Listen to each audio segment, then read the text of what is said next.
ನಮಸ್ಕಾರ ಸಾಮವಾಹಿನಿ ವೀಕ್ಷಕರೇ, ಮೊಟ್ಟ ಮೊದಲಿಗೆ ಇಂದಿನ ಸಂಚಿಕೆಯಲ್ಲಿ ನಮೀಬಿಯಾ ದೇಶದಿಂದ ಬಂದಂತ ಒಂದು ಸುದ್ದಿಯನ್ನ ಪ್ರಸಾರ ಮಾಡ್ತಾ ಇದ್ದೀವಿ.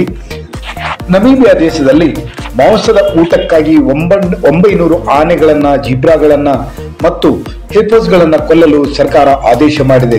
ಜನರ ಹಸಿವು ನೀಗಿಸಲು ಈ ನಿರ್ಧಾರವನ್ನ ಮಾಡಲಾಗಿದೆ ಎಂದು ಅಲ್ಲಿನ ಸರ್ಕಾರ ಹೇಳಿದೆ.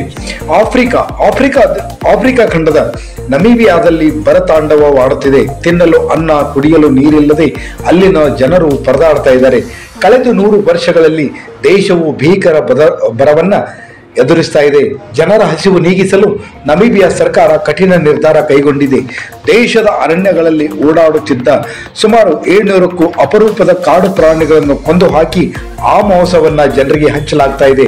ಆಫ್ರಿಕಾದ ನಮೀಬಿಯಾದಲ್ಲಿ ಬರತಾಂಡವವಾಡುತ್ತಿದ್ದು ತಿನ್ನಲು ಅನ್ನ, ಕುಡಿಯಲು ನೀರಿಲ್ಲದೆ ಜನರು ಪರದಾಡುತ್ತಿರುವುದು ನಿಜಕ್ಕೂ ಮಾನವ ಜಾತಿಗೆ ಖೇದಕರ ಸಂಗತಿ.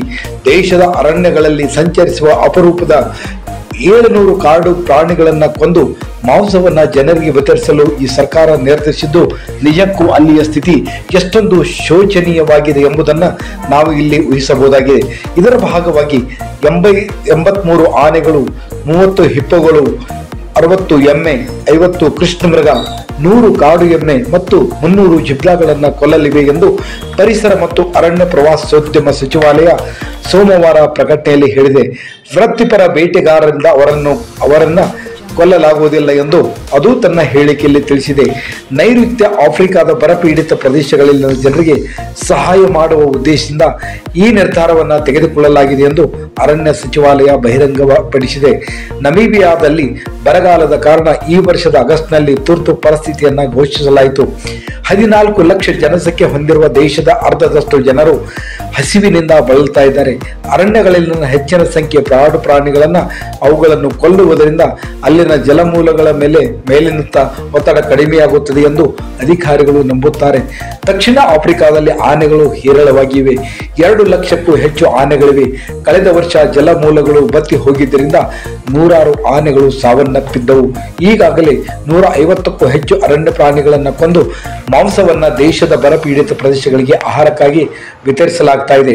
ಬೊಟ್ಸಾನಾದಲ್ಲಿ 1,30,000 ಆನೆಗಳಿದ್ದರೆ ಸರ್ಕಾರವು 2014ರಲ್ಲಿ ಆನೆ ಬೇಟೆಯನ್ನ ನಿಷೇಧಿಸಿತು. ಆದರೆ ಬರಪೀಡಿತ ಸ್ಥಳೀಯ ತೀವ್ರ ಒತ್ತಡದಿಂದಾಗಿ 2019ರಲ್ಲಿ ಅದನ್ನ ತೆಗೆದುಹಾಕಲಾಯಿತು. ನಮೀಬಿಯಾ ದಕ್ಷಿಣ ಆಫ್ರಿಕಾದ ಹಲವಾರು ದೇಶಗಳಲ್ಲಿ ಒಂದಾಗಿದೆ. ಎಲ್ ನಿನೋ ಪ್ರವಾಹ ಇದರ ಮೇಲೆ ಹೆಚ್ಚು ಪರಿಣಾಮವಾಗಿ ನಮೀಬಿಯಾದಲ್ಲಿ ಮಳೆಯ ಗಣನೀಯವಾಗಿ ಕಡಿಮೆಯಾಗಿದೆ. ವಿನಾಶಕಾರಿ ಬರಗಾಲ ಬರುತ್ತಿದೆ. ಮಾನವ ನಿರ್ಮಿತ ಹವಾಮಾನ ಬಿಕ್ಕಟ್ಟು ಈ ಪ್ರದೇಶದಲ್ಲಿ ಮಳೆ ಕಡಿಮೆಯಾಗಲು ಪ್ರಮುಖ ಕಾರಣಗಳಲ್ಲಿ ಒಂದಾಗಿದೆ. ಹೆಚ್ಚಿನ ತಾಪಮಾನದೊಂದಿಗೆ ಮುಂಗಾರು ಪರಿಸ್ಥಿತಿಯಿಂದಾಗಿ ಬೆಳೆಗಳು ಒಣಗಿವೆ. ಈ ಪ್ರದೇಶದಲ್ಲಿ ವಾಸಿಸುವ ಲಕ್ಷಾಂತರ ಜನರು ಹಸಿವಿನಿಂದ ಬಳಲ್ತಾ ಇದ್ದಾರೆ. ಅವರು ಇತರ ದೇಶಗಳಲ್ಲಿ ತಮ್ಮ ಕೈಯನ್ನು ಕುತೂಹಲದಿಂದ ಕಾಯ್ತಾ ಇದ್ದಾರೆ.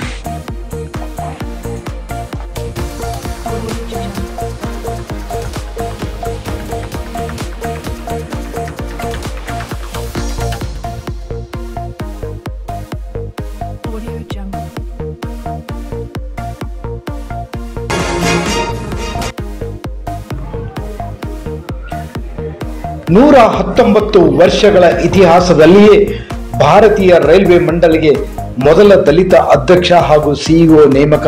ಯಾರು ಗೊತ್ತಾ? ನವದೆಹಲಿ ಭಾರತೀಯ ರೈಲ್ವೆ ನಿರ್ವಹಣಾ ಸೇವಾ ಎಂಜಿನಿಯರ್ಸ್ IRMS ಅಧಿಕಾರಿ ಸತೀಶ್ ಕುಮಾರ್ ಅವರು ರೈಲ್ವೆ ಮಂಡಳಿಯ ಇಂಡಿಯನ್ ರೈಲ್ವೇಸ್ ಹೊಸ ಅಧ್ಯಕ್ಷ ಮತ್ತು ಸಿಇಒ ಜವಾಬ್ದಾರಿಯನ್ನ ಪಡೆದುಕೊಂಡಿದ್ದಾರೆ. ಆ ಮೂಲಕ ರೈಲ್ವೆ ಮಂಡಳಿಯ ಇತಿಹಾಸದಲ್ಲಿ ಸತೀಶ್ ಕುಮಾರ್ ಅವರು ಮೊದಲ ದಲಿತ ಅಧಿಕಾರಿ ಎಂಬ ಹೆಗ್ಗಳಿಕೆಗೆ ಪಾತ್ರರಾಗಿದ್ದಾರೆ. ಪ್ರಸ್ತುತ ರೈಲ್ವೆ ಮಂಡಳಿಯ ಸಿಇಒ ಆಗಿರುವ ಜೈ ವರ್ಮಾ ಸಿನ್ಹಾ ಅವರು ಆಗಸ್ಟ್ 30ರಂದು ನಿವೃತ್ತರಾಗುತ್ತಿದ್ದಾರೆ.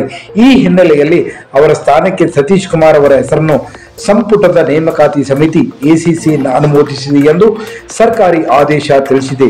ಸತೀಶ್ ಕುಮಾರ್ ಅವರ ನೇಮಕಾತಿಯನ್ನ ಉನ್ನತ ವೇತನ ಶ್ರೇಣಿಯಲ್ಲಿ 7ನೇ ಕೇಂದ್ರ ವೇತನ ಆಯೋಗದ ಪ್ರಭಾರ ವೇತನ ಮಟ್ಟ 17 ಮಾಡಲಾಗಿದೆ ಎಂದು ಆದೇಶ ತಿಳಿಸಿದೆ. ಸತೀಶ್ ಕುಮಾರ್ ಯಾರು? ಸತೀಶ್ ಕುಮಾರ್ ಅವರು 1986 ಬ್ಯಾಚ್ನ ಭಾರತೀಯ ರೈಲ್ವೆ ಸೇವೆಯ ಮೆಕ್ಯಾನಿಕಲ್ ಇಂಜಿನಿಯರ್ಸ್ ಅಧಿಕಾರಿ. ಅವರು ಮಾರ್ಚ್ 1988ರಲ್ಲಿ ರೈಲ್ವೆಗೆ ಸೇರಿದ್ರು. ತಮ್ಮ 34 ವರ್ಷಗಳ ವೃತ್ತಿ ಜೀವನದಲ್ಲಿ ಸತೀಶ್ ಕುಮಾರ್ ಅವರು ಭಾರತೀಯ ರೈಲ್ವೆಗೆ ಮಹತ್ವದ ಕೊಡುಗೆ ನೀಡಿದ್ದಾರೆ. 8 ನವೆಂಬರ್ 2022ರಂದು ಅವರು ಉತ್ತರ ಮಧ್ಯ ರೈಲ್ವೆಯ ಪ್ರಯಾಗ್ರಾಜ್ ಜನರಲ್ ಮ್ಯಾನೇಜರ್ ಆಗಿ ಅಧಿಕಾರ ವಹಿಸಿಕೊಂಡಿದ್ದರು.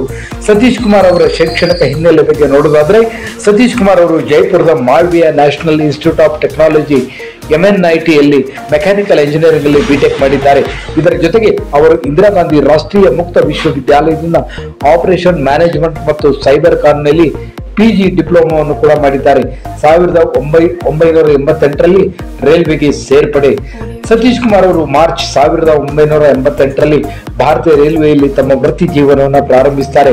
ಅಂದಿನಿಂದ ಅವರು ವಿವಿಧ ವಲಯಗಳು ಮತ್ತು ವಿಭಾಗಗಳಲ್ಲಿ ಅನೇಕ ಪ್ರಮುಖ ಪಾತ್ರಗಳಲ್ಲಿ ಸೇವೆ ಸಲ್ಲಿಸಿದ್ದಾರೆ. ಅವರು ರೈಲ್ವೆಯಲ್ಲಿನ ಅನೇಕ ಸುಧಾರಣೆಗಳಿಗೆ ಹೆಸರುವಾಸಿಯಾಗಿದ್ದಾರೆ. ಅವರು ಆರಂಭದಲ್ಲಿ ಪೂರ್ವ ರೈಲ್ವೆಯ ಝಾನ್ಸಿ ವಿಭಾಗ ಮತ್ತು ವಾರಣಾಸಿಯ ಡೀಸೆಲ್ ಲೋಕೋಮೋಟಿವ್ ವರ್ಕ್ಸ್ BLWನಲ್ಲಿ ನೇಮಕಗೊಂಡಿದ್ದರು. ಫಾಗ್ ಸೇಫ್ ಡಿವೈಸ್ ಅಭಿವೃದ್ಧಿ. ಸತೀಶ್ ಕುಮಾರ್ ಅವರ ಪ್ರಮುಖ ಕೊಡುಗೆ ಎಂದರೆ ಅವರು ಅಭಿವೃದ್ಧಿಪಡಿಸಿದ ಫಾಗ್ ಸೇಫ್ ಡಿವೈಸ್. ಇದು ಮಂಜುಗಡ್ಡೆಯ ಪರಿಸ್ಥಿತಿಗಳಲ್ಲಿ ಸುರಕ್ಷಿತ ರೈಲು ಕಾರ್ಯಾಚರಣೆಯನ್ನು ಖಚಿತಪಡಿಸಿಕೊಳ್ಳಲು ಪ್ರಮುಖವಾಗಿದೆ. ಈ ಸಾಧನವು ಭಾರತೀಯ ರೈಲ್ವೆಗೆ ಪ್ರಮುಖ ಸಾಧನವಾಗಿದೆ ಎಂದು ರೈಲ್ವೆ ಅಧಿಕಾರಿಗಳು ಹೇಳಿದ್ದಾರೆ. ಸತೀಶ್ ಕುಮಾರ್ ಅವರ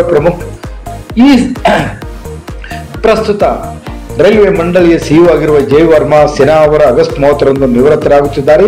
ಈ ಹಿನ್ನೆಲೆಯಲ್ಲಿ ಅವರ ಸ್ಥಾನಕ್ಕೆ ಸತೀಶ್ ಕುಮಾರ್ ಅವರ ಹೆಸರನ್ನು ಸಂಪುಟದ ನೇಮಕಾತಿ ಸಮಿತಿ ACC ಅನುಮೋದನೆ ನೀಡಿದೆ. ಇದು ನಮ್ಮ ಇಂದಿನ ಸುದ್ದಿ ಸಂಚಿಕೆ. ಮತ್ತಷ್ಟು ಸುದ್ದಿಗಳಿಗಾಗಿ ನೋಡ್ತಾ ಇರಿ ಸಾಮ್ ಟಿವಿ. ಮತ್ತೆ ಭೇಟಿಯಾಗೋಣ ಮುಂದಿನ ಸಂಚಿಕೆಯಲ್ಲಿ. Thank you.